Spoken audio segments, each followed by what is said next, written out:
Bonjour et bienvenue sur la chaîne YouTube Football Avant-Garde. Aujourd'hui, nous allons parler du pressing ciblé dans l'axe. Comment l'enseigner? Forme jouée. Alors là, je vous ai mis un exemple d'un 8 contre 8 plus 2 jokers de chaque côté. Donc c'est un exemple. J'ai mis comme distance 40 mètres de longueur et à peu près 35 mètres de largeur.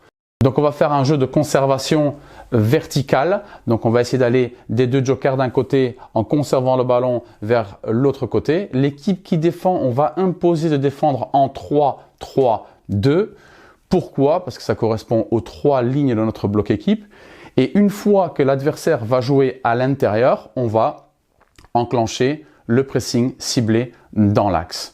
Donc toujours les 3 mêmes critères, c'est diriger l'adversaire à jouer vers l'intérieur dans une situation où nous sommes en avantage pour récupérer le ballon. Une fois que le ballon est donné, on enclenche un pressing intensif.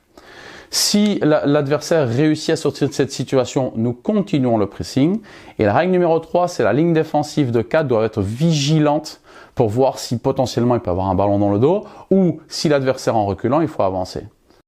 Ensuite, dans ce même jeu, quand vous récupérez le ballon, admettons que le 3-3-2 récupère le ballon, il y a la transition offensive et du coup c'est l'équipe adverse qui doit s'organiser pour défendre. Attention, ce que j'aime beaucoup à ce jeu, c'est que ça développe beaucoup d'aspects cognitifs parce qu'il y a une organisation, une désorganisation et une réorganisation. C'est-à-dire que quand on défend en 3-3-2 dans un sens, si l'adversaire réussit à renverser le jeu, il va falloir se réorganiser pour retrouver le 3-3-2 sans donner de l'importance à qui joue à quel poste. Intéressant parce qu'à ce moment-là, ça va donner la possibilité à tous les joueurs de connaître les aspects tactiques de chaque poste.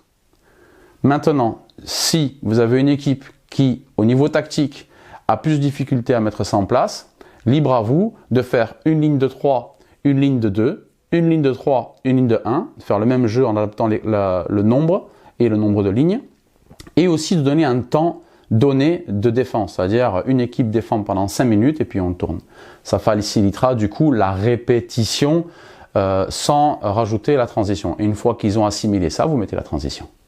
Et puis on termine par l'attaque-défense. Égalité numérique idéalement, ou bien une supériorité numérique de 1, mais ce n'est pas l'idéal. Idéalement, c'est l'égalité numérique. Vous mettez une opposition. Là, je vous ai mis un exemple d'un but à but des 16,50 m au 16,50 m en 11 contre 11.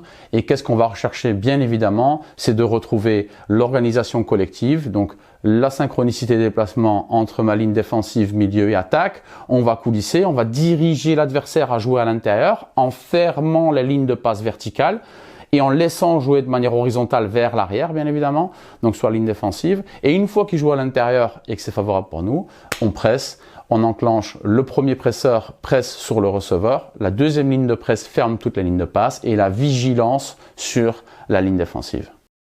Voilà, c'était le pressing ciblé dans l'axe. Il ne me reste plus qu'une vidéo à faire sur le pressing, qui est le pressing à la perte de balle. Et c'est un sacré sujet. Donc je vous remercie beaucoup pour votre fidélité. Je vous souhaite à tous une excellente journée ou soirée selon où vous êtes. Merci de vous abonner à la chaîne et de liker et laissez-moi des commentaires. Je vous remercie beaucoup. À très bientôt. Ciao.